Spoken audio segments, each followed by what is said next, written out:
de hisser son niveau demain soir, ou d'ailleurs ce soir, puisque nous avons passé minuit. Dans votre ville peuple, mon cher Johan, ils ont tous répondu oui, avec peut-être des raisons, on va dire, un peu différentes. Oui, Stéphane, alors voilà, pourquoi vous pensez que Paris peut hisser son niveau, alors qu'il n'en a pas été capable depuis le début de cette Ligue des Champions, hein. Moi, je mise sur le côté tout ou rien demain. Voilà, c'est un vrai match de coupe dans un stade qui va être incandescent. Le PSG à domicile en Coupe d'Europe, historiquement, c'est très très fort. Voilà, c'est pas forcément le cas cette année, ça c'est vrai, mais historiquement, c'est très très fort. C'est une équipe qui a très peu déçu à domicile en tous les cas. C'est l'avantage de demain. Il joue une équipe certes qui est en regain de forme, mais qui n'est pas du tout le City. Convalescente. Elle est comment? Enfin, moi, je pense qu'entre Ipswich et Paris Saint-Germain, il y a quand même une grande différence. Donc, je pense quand même qu'on va les voir demain. Je pense que Paris a des vrais arguments à faire valoir demain. Mais moi, je ne suis pas forcément d'accord avec votre constat que Paris s'est pas mis au niveau. Je trouve que contre l'Atlético de Madrid, au Parc, ils sont largement au niveau de l'équipe de Simeone, qu'ils perdent.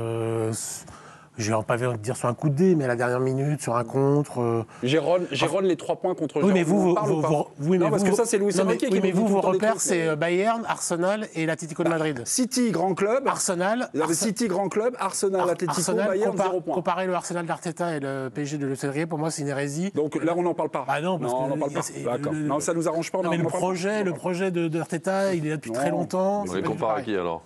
Donc pour le Bayern. Non, mais le Bayern, c'est pas si nul que ça. Alors, on en a parlé avec Mélisande tout à l'heure.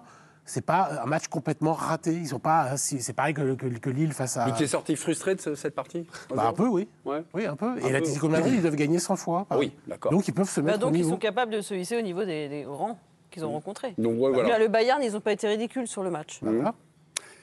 Non, mais dans le contenu, il y a des choses intéressantes. Ils sont maladroits, on le sait. Mais c'est pas nul dans le jeu, quoi. Du tout, quoi. Enfin, ils ont été surclassés par Arsenal. Il y a d'autres équipes sur Terre qui sont surclassées par Arsenal. Ce qui nous frappe beaucoup, c'est qu'il y a quand même une régression du Paris Saint-Germain au niveau européen, très clairement, depuis 2 ans, dans les matchs de premier tour, où ils survolaient les débats jusque-là, ils sont en difficulté. C'est-à-dire que le PSG...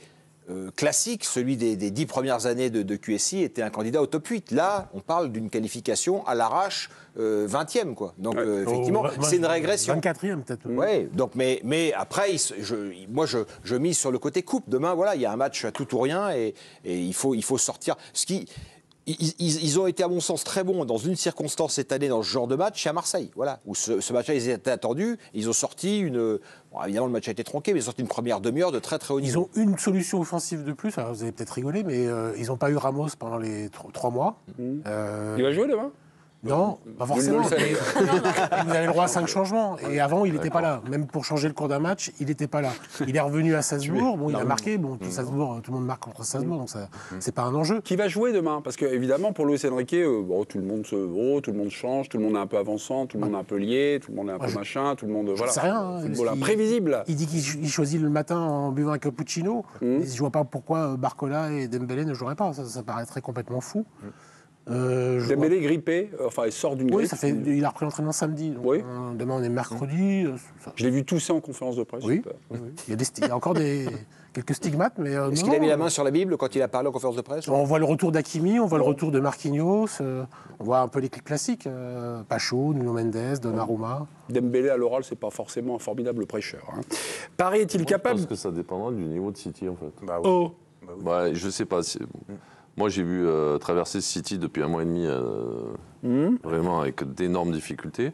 Mais si on a retrouvé le City des 4 premiers mois, moi, je suis très inquiet pour Paris. Après, si c'est un City qui est un peu, comme on a pu le voir ces derniers temps, il y a un espoir. Mais si c'est un City qui maîtrise et qu'on retrouve le City d'il y a plus d'1 mois et demi, je pense que ça va être compliqué. Oui. Donc vous, ça se jouera en fait. La question est capable de hisser son niveau. Vous pensez que Paris va faire un match à peu près. C'est-à-dire qu'un City a un vrai niveau, comme on les connaît, ouais, parce qu'en plus, il y a des joueurs qui reviennent en forme quand même dans la convalescence de City. Foden, Haaland qui recommence à marquer. De Bruyne. Il y a De Bruyne qui arrive en pleine bourre. Donc si on retrouve vraiment cet équilibre, cette équipe-là... Paris n'est pas invité. Moi, je pense que même Paris à un certain niveau, je pense que ça va être... Je ne sais pas s'ils ne sont pas invités. Je pense que ça va être très, très compliqué. Ils menaient 2-0 à Brentford il n'y a pas longtemps. Ils se sont fait remonter 2-2, donc ils sont encore convalescents. Oui. Okay. Il y a quand même des joueurs qui retrouvent leur... J'ai une crainte qui peut être supplémentaire. c'est sur la manière dont Luis Enrique va aborder ce match-là. C'est-à-dire, est-ce qu'il va l'aborder en match coup près, ou est-ce qu'il vous êtes aperçu que sur les conférences de presse, tout de suite les questions ont fusé sur les deux entraîneurs qui ont été époque Barça. Quand on connaît l'ego de Luis Enrique, moi j'ai franchement un peu peur de dire je gagne, mais je gagne avec la manière face à Guardiola. Et j'ai peur que face à ça, des fois, il peut y avoir le coup de trop anticipé qui puisse être préjudiciable. Goal volant. Il va jouer sans goal. Mais ça se pourrait.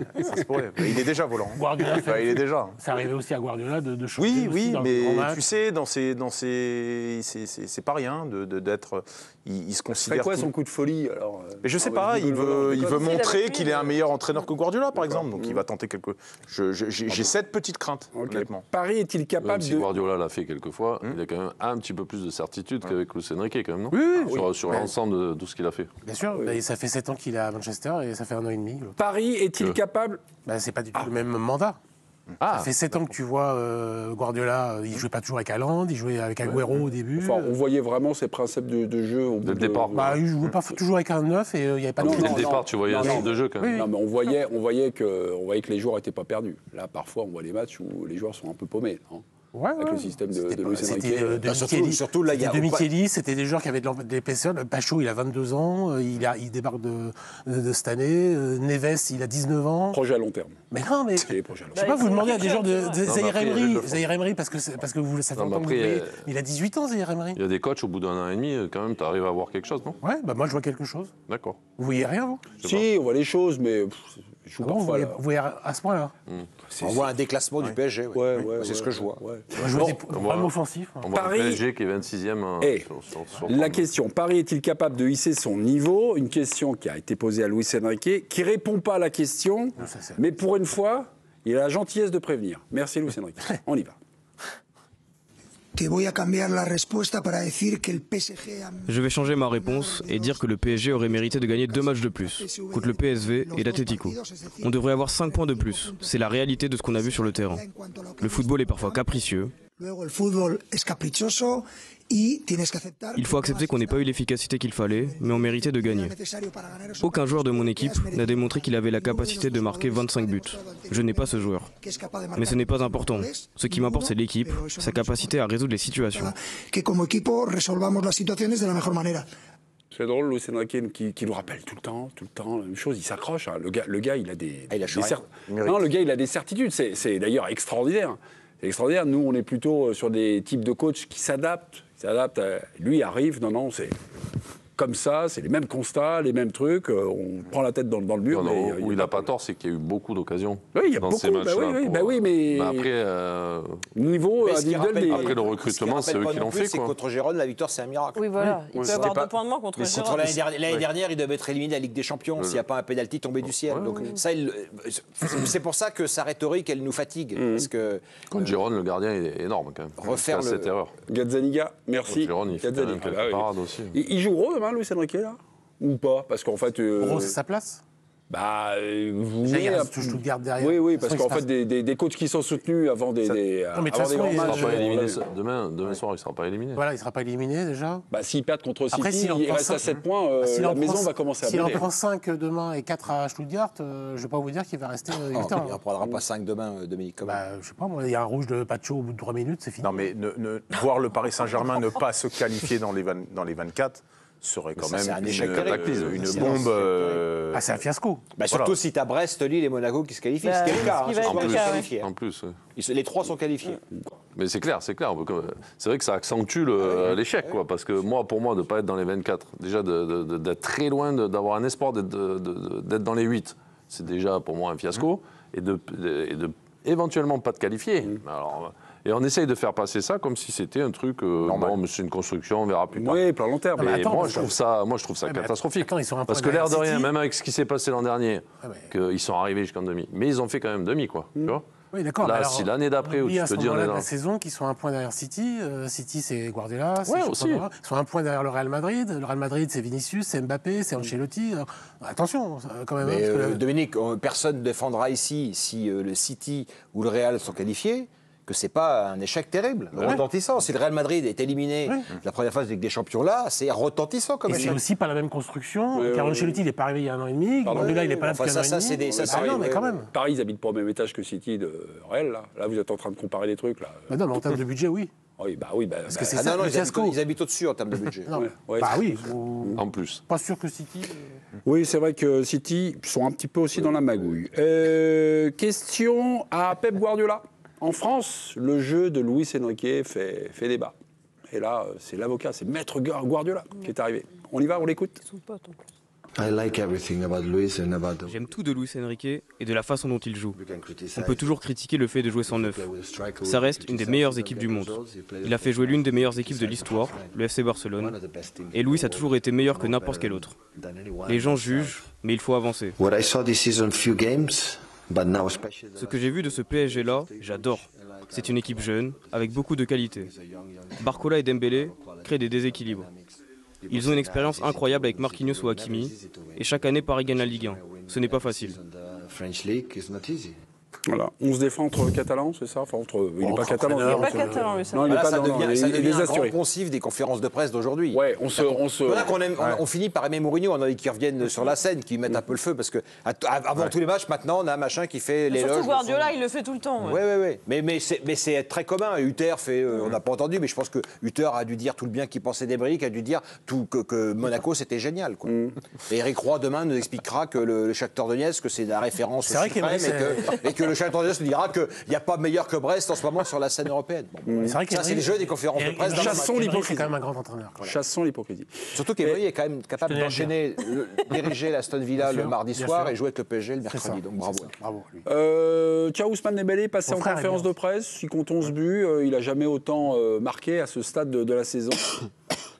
Il veut jouer 9. Oralement, c'est pas. Voilà.